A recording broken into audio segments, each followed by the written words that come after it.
El libro que hay, el libro que hay allá es siempre la muerte. ¿Y este es el que crees? Y este es el que yo quiero llevar ahora y que a ver si se puede publicar. ¿Tú crees que se interesa? Que sería interesante y además, entonces, hay un periodo muy importante en la literatura cubana que es cuando ya nace la literatura cubana, o sea, Cecilia Valdés o La Loma del Ángel, Silvio Villaverde, donde tú has sido uno de los escritores que se han especializado en ese periodo y en el contexto sociopolítico-cultural que gira alrededor de él. A mí me gustaría que tú nos hablaras del asunto. Dale. Siglo XIX. Estoy como el programa de televisión. Sí. Siglo XIX. Yo he trabajado bastante en el siglo XIX, porque el XIX conformó, ¿no? Siempre se dice la nacionalidad cubana. El modo de pensar como cubano se formó en el XIX, en bien y en mal. En medio de una lucha casi fratricida, porque tan españoles eran los que venían a agredir como nosotros, que éramos descendientes de españoles. Y esto marcó mucho la historia de Cuba, que éramos nosotros más los esclavos.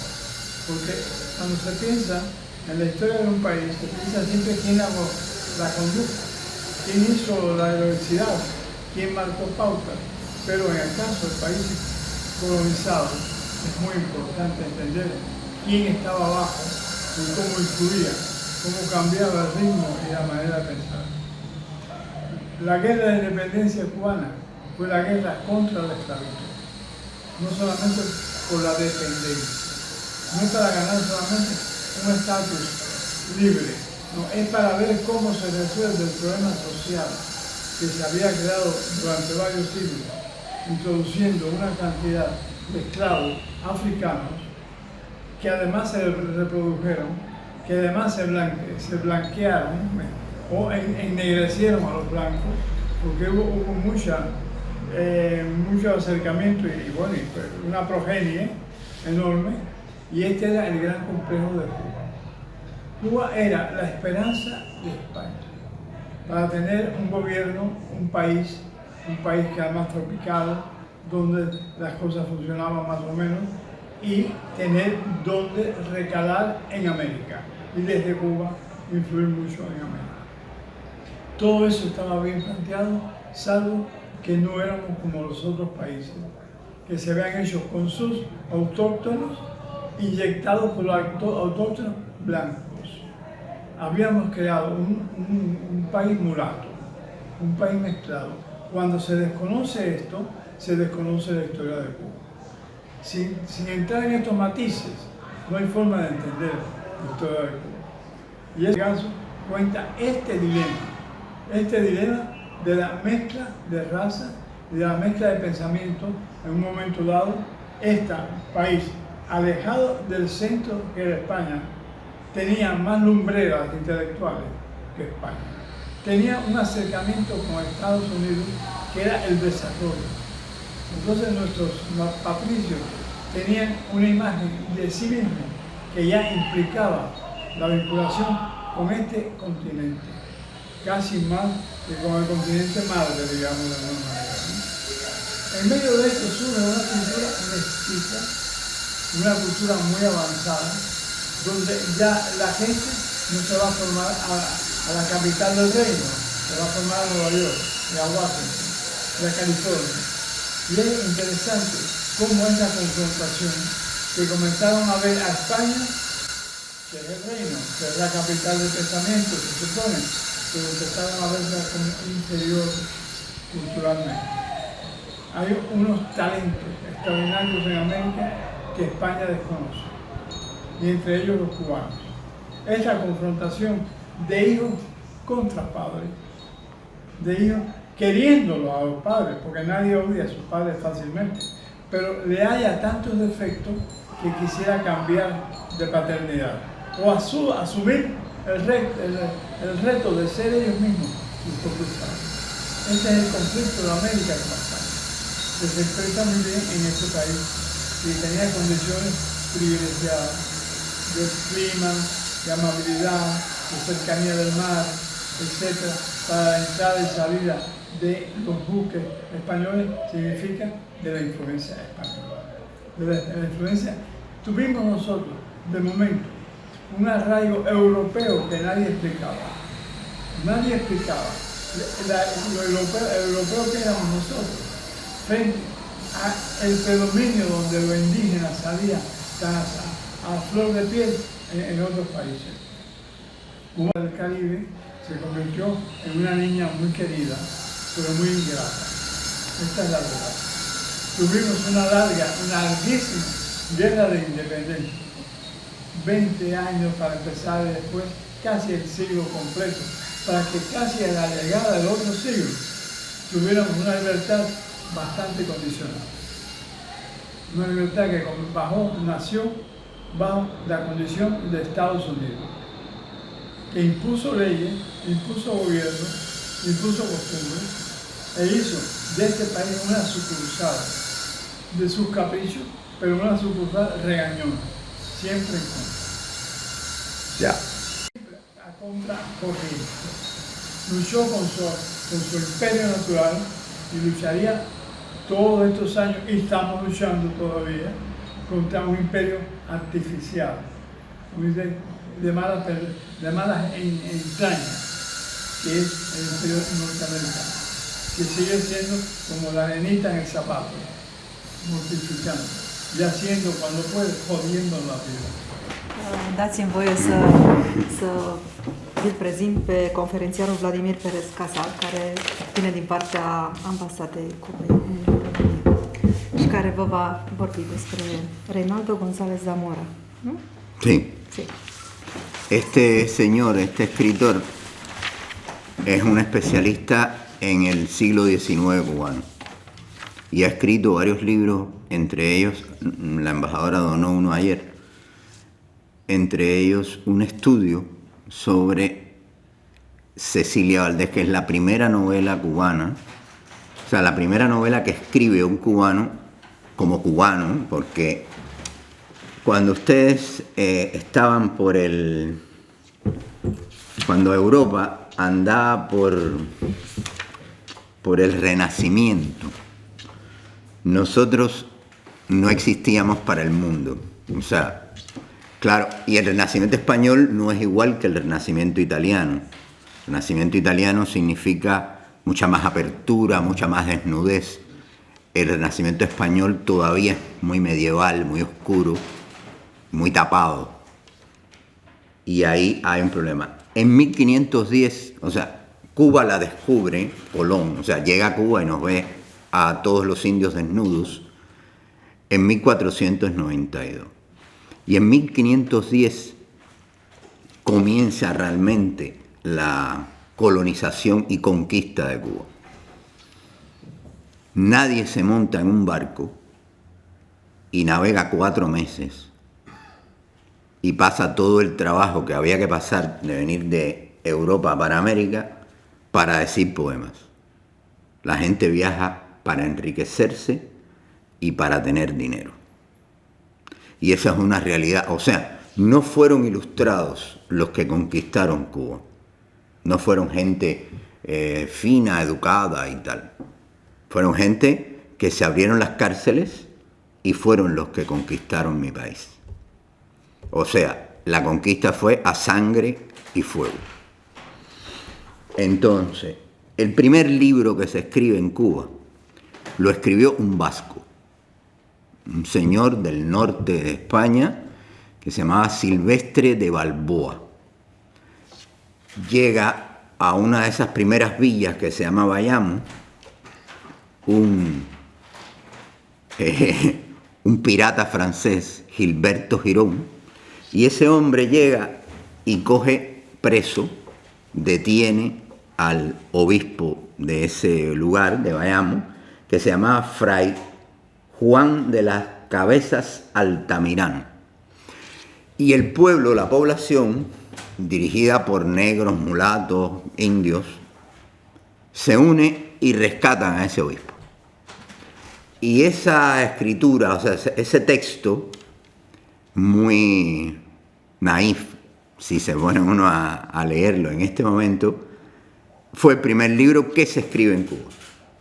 Lo escribe este señor y es el primer libro que queda como algo, bueno, el primer libro que se escribió en Cuba. Es impresionante. En Cuba los españoles habían traído la 10ª, que es la que permanece, por ejemplo, cuando ustedes oyen a los músicos campesinos cubanos improvisar en las fiestas populares, se improvisen décimas. Y trajeron el romance, pero el romance lo usaban todos los cultos. Después hay un espacio ahí en el siglo XVIII donde se le dice la época de los manueles. Los manueles fueron un señor que se llamaba Manuel de Sequeira y Arango y el otro Manuel Justo de Rubalcaba. ¿Y qué hacen estas personas? Estas personas lo que hacen es hacer versos en una mezcla de décimas y algo de romance y tal, y empiezan a usar en su texto ya no la descripción de aquellas personas que salvaron al obispo, sino las frutas que hay en el país. Entonces, hay uno que escribe la famosa Oda a la piña, y el otro escribe sobre la silva cubana, o sea, el bosque cubano, que no es muy grande, en aquel momento lo era, pero ya no lo es. Y estos poetas usan por primera vez y describen el paisaje, y describen el verdor, y describen lo que se comía allí. Después, bueno, importante como elemento así, importante a la cultura cubana, en 1762 los ingleses ocupan La Habana. Y los españoles no dejaban que Cuba, o sea, la gente que vivía en Cuba, comerciara con otros países. Solamente se podía comerciar con la colonia, ni siquiera con México ni nada. En La Habana se reunían todas las flotas. O sea, el oro que venía de México, la plata que venía de Perú, paraba en La Habana. Y de ahí seguían hacia España. En ese momento, la ocupación de La Habana por los ingleses, que fue solamente 2 años, a los cubanos no nos cayeron bien los ingleses.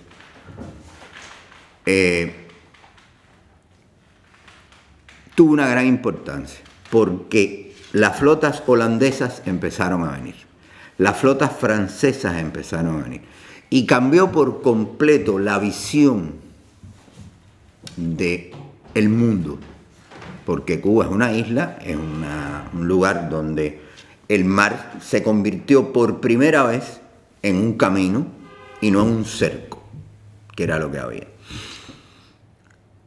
Y si ustedes ven una foto, hay unas pinturas que se encuentran en cualquier lugar,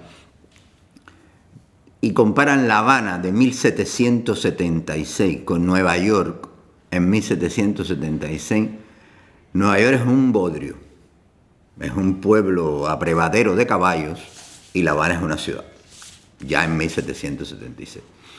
Después vienen cosas muy interesantes, porque se funda la primera universidad. Unos frailes dominicos fundan la primera universidad en 1748, muy a los Salamanca, donde había mucha retórica, muchas leyes y muchas cosas de este tipo, pero no había más nada. No había más nada. Y después se funda un seminario religioso. Sin embargo, en este seminario religioso, la enseñanza va a ser más abierta. Y en este seminario religioso, por primera vez en Cuba, se va a dar física, química y matemática. Y es una cosa muy interesante, porque como en una universidad no se da ninguna ciencia pura, las llamadas ciencias puras en el siglo XIX, y cómo en un seminario religioso sí se empiezan a dar este tipo de asignaturas y de materias que hacen que la persona se abra. En este momento todas las escuelas, había muy poquitas escuelas, la población no llegaba a 1 millón de habitantes, casi todos eran esclavos, los indios fueron extinguidos, muy pocos quedan, o sea, quedan muy pocos descendientes, y todos somos mezclas de chinos, negros, blancos, mulatos, españoles, en fin. Y aquí empieza a pasar una cosa interesante, porque ya los españoles se dan cuenta que en Cuba había que tomar otra. Por eso Reinaldo dice muy bien, este era un país que tenía más intelectuales que España. Y esto era una isla. Y nombran a un señor de gobernador, don Luis de las Casas, que fundó en 1793 una cosa que se llamó la Sociedad Económica de Amigos del País. Esa sociedad, que todavía existe como elemento de que intelectuales intercambien y conversen y tal, funda el primer periódico. Se llamó El Papel Periódico de La Habana. Por supuesto, muy pocas personas tenían acceso a leer ese texto. Si ustedes viajan a Cuba y visitan la biblioteca de la Sociedad Económica de Amigos del País, que todavía está, ahí ahora hay el Instituto de Literatura y Lingüística de la Academia de Ciencias de Cuba. Yo trabajé ahí como investigador varios años. Encuentran el Papel Periódico de La Habana, pero el Papel Periódico de La Habana era una cosita así. Tenía 4 hojitas, o 6, y era, en fin, pero era muy interesante porque el primer periódico que circula y ya va a las 7 villas que habían en la ciudad, que habían en el país, 7 pequeñas ciudades que se fundaron. A partir de ahí, y sobre todo, no solo en la universidad, porque la universidad, ya les digo, siguió lo escolástico, sino la ruptura que hay en el seminario de San Carlos, muy pegado al obispo de la ciudad, que es el primer hombre que hace un cementerio, por ejemplo. El obispo de la ciudad es el primero que organiza, el obispo Espada, es el primero que organiza un cementerio. Y dice, no se puede enterrar a la gente en las iglesias porque hubo una epidemia de cólera y murió la mitad de la ciudad de La Habana. Y aquí, a partir de aquí, hay una serie de intelectuales. Todos los cubanos, o la mayoría de los cubanos, somos descendientes españoles. Por ejemplo, mis abuelos son españoles. Los abuelos, los padres de mi madre, los 2 son españoles. Y los otros, de tercera generación, pero también son españoles. O sea, ahí empiezan a entrar como profesores de este seminario una serie de personalidades que van a ser muy importantes en la creación y consolidación de la cultura cubana en general. Por ejemplo, el padre Félix Varela, que nació en Cuba, muere en Estados Unidos. José Antonio Saco, que fue un hombre que habló mucho sobre la mezcla de las razas, porque hubo siempre un gran temor en América que pasara lo mismo que en Haití. O sea, que los negros esclavos se rebelaran contra los amos y los mataran a todos y se creara un desastre, porque la ilustración se perdía. Este hombre filosofó mucho sobre el tema. José La Luz y Caballero, que fue un pedagogo, un filósofo muy serio. Y a partir de aquí, a partir de este grupo de profesores, empieza a crearse un grupo de escritores, de personas que ya salvo algunos casos, se dedican en sí mismos a escribir. O sea, ¿de qué viven? De enseñar y de escribir. Por ejemplo, José María Heredia. Si alguno va al Niágara, a la frontera entre Estados Unidos y el Canadá, hay una tarja en bronce donde está esculpido su Oda al Niágara, que es un poema fabuloso, en romances, versado en romance, y con una... Ahí termina lo que en Cuba o sea, lo que en Cuba, porque el mundo funciona a una velocidad y Cuba, como isla al fin y apartada, funciona de otra. El fin del neoclásico y el inicio del romanticismo. No fue a lo Byron, no fue a lo Goethe, no fue a lo Schiller. En Cuba fue distinto, fue de esta manera. Este poema, como ya les dije, está grabado en bronce, y lo más interesante del poeta es un poeta que habló de la libertad de Cuba. Y entonces a partir de aquí hay tres caminos que han sido tal vez los caminos que han decidido la política en Cuba. Uno, el anexionismo, o sea, ser americanos, ser norteamericanos. El independentismo, ser libres. Y el autonomismo, o sea, tener como colonia más libertades, pero seguir siendo colonia de los españoles. El autonomismo lo liquida la guerra y se quedan todavía existentes en la población y entre un grupo de intelectuales de la población el anexionismo, o sea, ser norteamericanos o ser independientes.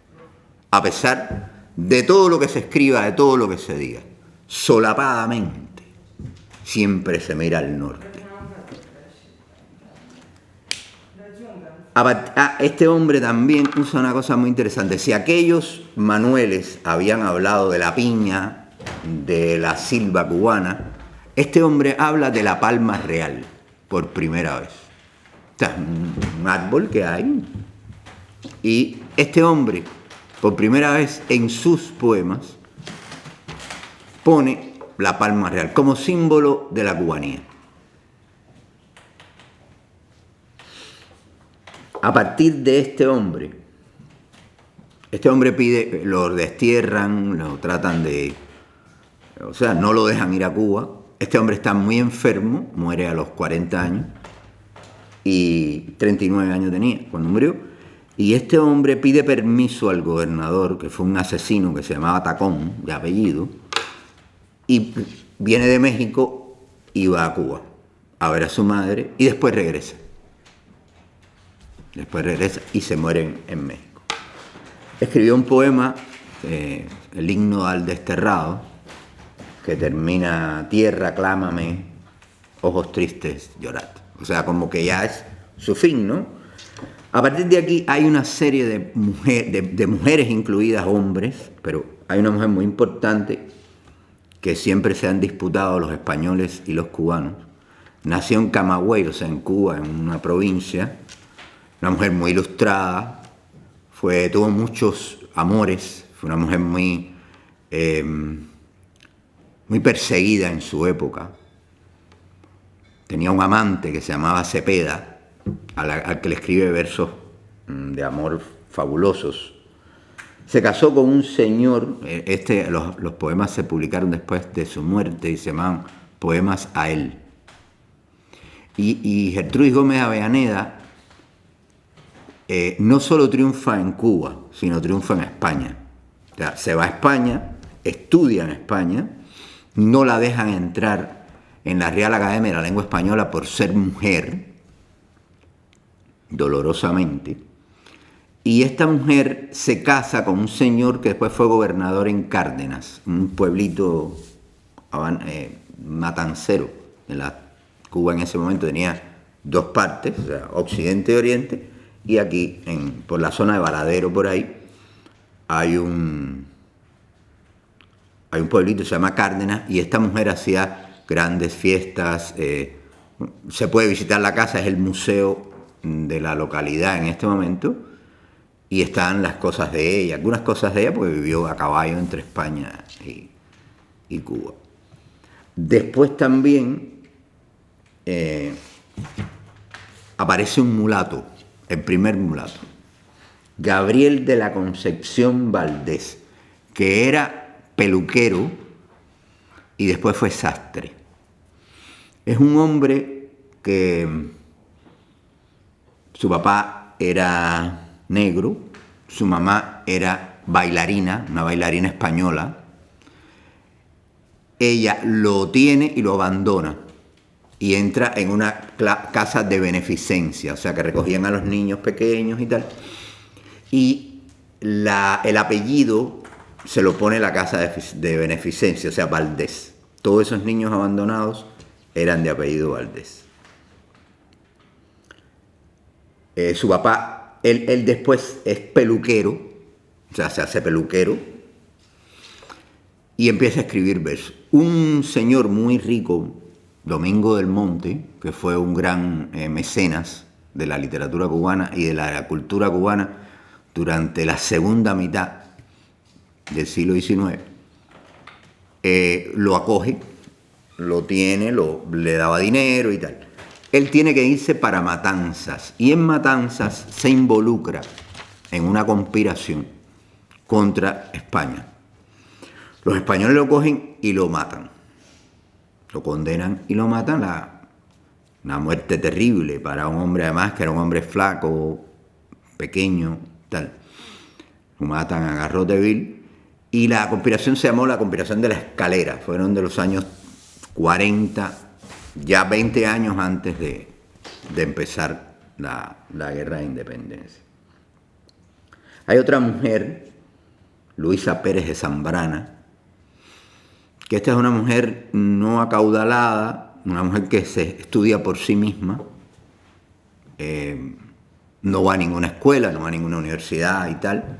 Se casa con un señor un español, que la mantiene bien y tal, tiene cierta posición, no de muertos de hambre, ni muy pobres ni muy ricos, medio pelo, como diríamos en Cuba, y ella se queda en viuda muy rápidamente y a partir de ahí entonces sí se dedica a dar clases a niños de los barrios, en el barrio del Cerro, y a escribir poemas. Esta señora triunfa, incluso se le hacen unos juegos florales dedicados a ella y tal.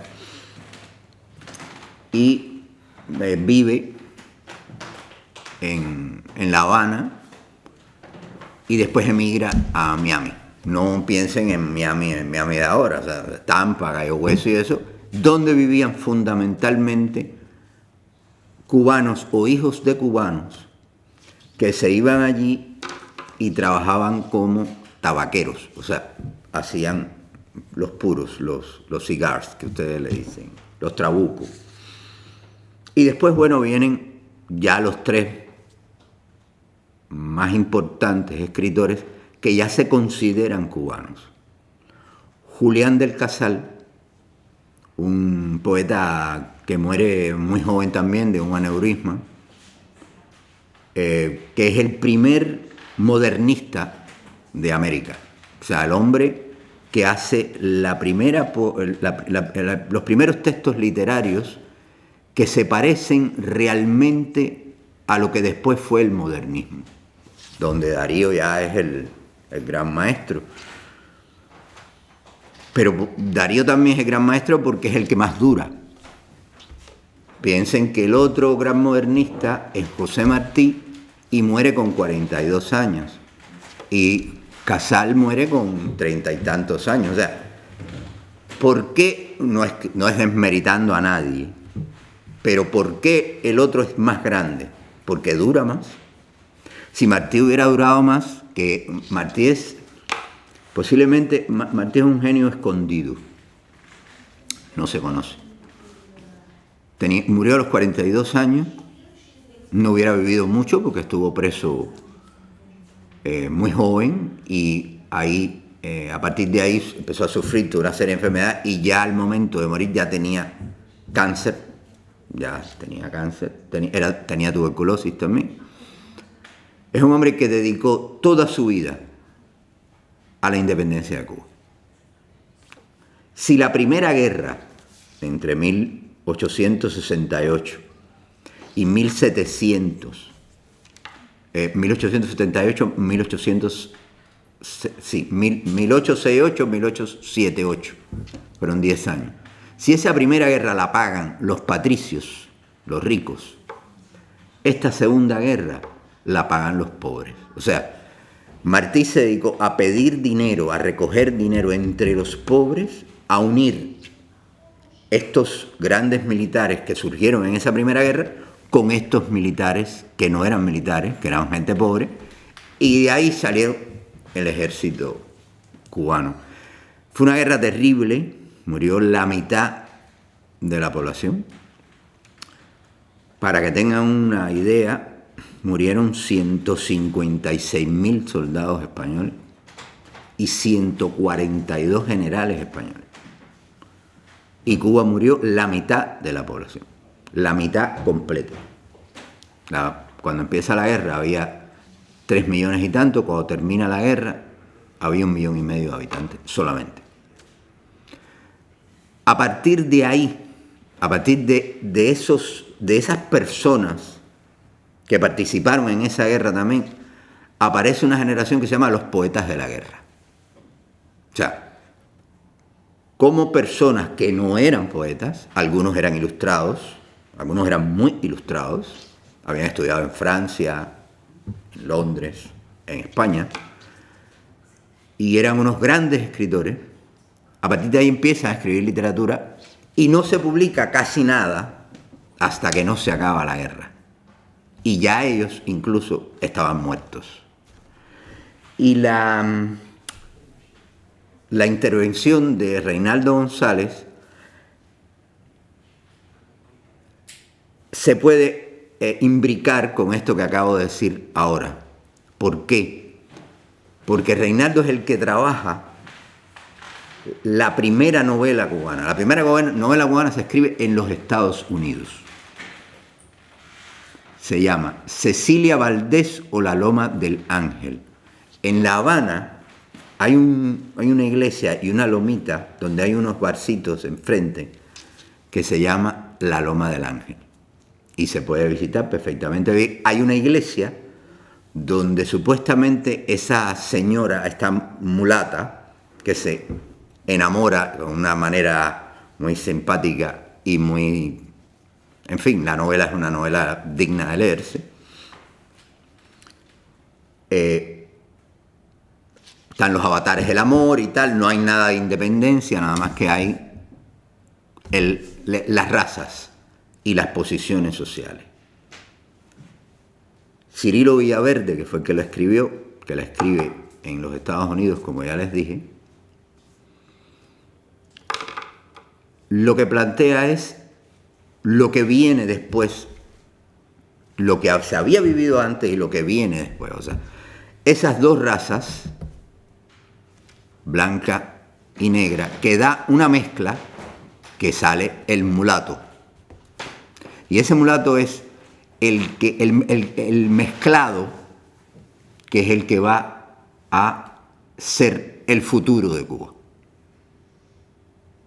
El futuro de Cuba, porque el futuro de Cuba no podía ser ni blanco ni negro. Tenía que ser una mezcla donde vienen chinos de los Estados Unidos, entran por California, pasan tiempo y van. Y en La Habana, en un barrio chino, ya en 1850. El segundo periódico que se hace chino fuera de China, el primero se hizo en los Estados Unidos, en Los Ángeles, en California, y en San Francisco, y el segundo se hace en La Habana. Casino Chunghua está en La Habana, está todo muy, no era rico, pero era un barrio muy pobre, era la zanja real donde iban todos los desperdicios de la ciudad. Ahí vivían los chinos. Pero ahí se empiezan a mezclar también la mulata, el chino, el negro, el blanco, el negro, el blanco, todas las razas se empiezan a mezclar. Ya estamos hablando de una mezcla en poesía, en textos literarios, entre el parnasianismo francés y el romanticismo europeo. Y aquí empieza el modernismo que nace en América y que nace en mi país. Lo demás, bueno, ya los americanos llegan, Cuba deja de ser, o sea, Cuba es libre pero no es independiente, y bueno, lo demás es el siglo XX y el siglo que estamos viviendo en estos días. Hay libros interesantes, por ejemplo este que lo donamos, y le estaba hablando, un cuento de negros y blancos, la tragedia racial en Cecilia Valdés, o sea, la novela donde le estaba hablando, y cómo este hombre, este que ustedes vieron en el video, que les pido disculpas, lo grabé yo con el teléfono en medio de una construcción que había al lado, cómo este hombre explica cómo la isla se va mulatizando, o sea, se va mezclando, donde el negro deja de ser totalmente negro, donde el blanco deja de ser totalmente blanco, y donde empieza una raza de mezclas entre blancos, negros, mulatos, chinos, que eso es mi país. Gracias, perdonen la molestia, y he tratado de ser lo más serio posible, acordándome de mi época en que me dedicaba a la lingüística y a la literatura y no a la diplomacia.